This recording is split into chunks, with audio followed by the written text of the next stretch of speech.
مسؤولين سلسلة أو كسعودة هيئتها مالقلياشة ee loo yaqaano GPLG oo kamid ah mashruuca maalgeliyayaasha dawladaha hoose ee dalka ayaa booqasho ku yimi magaalada Gabiley ee xarunta gobolka Gabiley mashruucani GPLG oo 4 sano oo u dambeeyay ka shaqeynayay degmada Gabiley isla markaasina ah mashruuc wax badan ka bedelay habsami u socodka shaqada dawladda hoose ee Gabiley ayaa waxa ay kormeer indhayna ku tageen mashaariicii ugu dambeeyay ee ay ka caawiyeen dawladda hoose ee degmada Gabiley kuwaasi oo ay kamid ahaayeen saliimad iyo dugsi waxbarasho oo ku yaala duleedka galbeed ee magaalada Gabiley waxaana ugu horeyn mashaariicahaasi ka warbixiyay maayarka magaalada Gabiley mudane Maxamed Amiin Cumar Cabdi waxaana uu yiri oo siinay warbixin dhameystiran oo ku saabsan mashruuca iyo wixii aanu ka faa'iidnay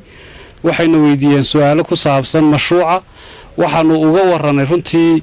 dawladda hoose mashaariicaha ay fuliso hay'adaha GPLG way maalgeliyaan iyo mashaariicaha kale ee ay fuliso ay dawladda hoose tooska u maalgeliso waxaanu uga waranay runtii oo iyaguna nooga mahad celiyeen guulaha degmada Gabiley ay ka gaadhay joint programka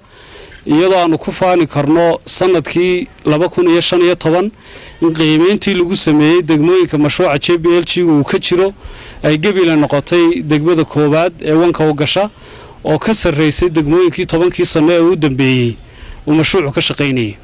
taasi farxad bay noo tahay golo deegaan ahaan iyo shaqaalaha dawladda hooseba waxyaalaha runtii halkan aynu joogno ay sida gaarka u jeclaadeen inay u soo booqdaan waxa kamida marka laga yimaado mashaariicaha ay fulinayeen mashruuca waxa laga dhaxlaa system accountability iyo transparent ay ugu tala galeen dawladaha hoose u shaqeeyaan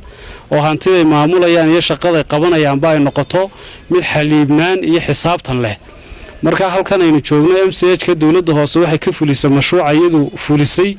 oo xarunta dhalmada hooyooyinka mashruucaasi ay maalgelisay mashruucaasi markii aanu xayeysiinay ama la dhisay waanu xayeysiinay sida loo xayeysiiyo mashaariicaha GPLG-ga taasi runtii waxay iyaga dareen aad iyo aad u qiimo leh bay siisay waxayna tusisay systemkii ay doonayeen in GPLG-ga ay degmooyinku ka bartaan in magaalada Gabiley ka baratay sidaas daraadeed bay u doorteen inay halkan soo arkaan sidoo kale waxay u doorteen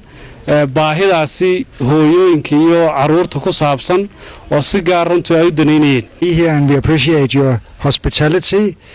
It's always good to go to the field and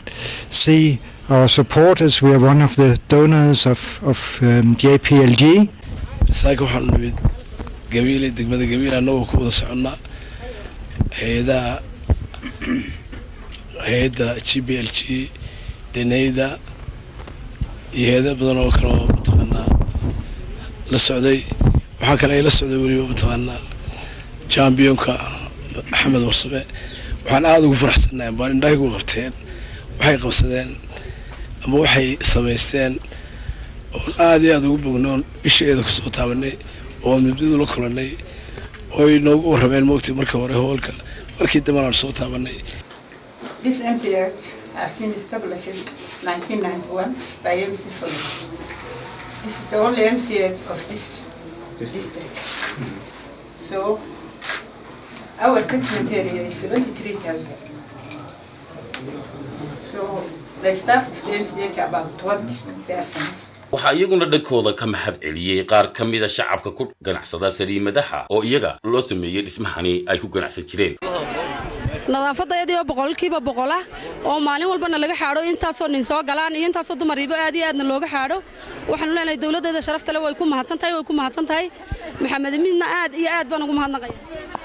waa cilmi maxamed jaamac fogaan aragga xorta Star TV magaalada Gabiley.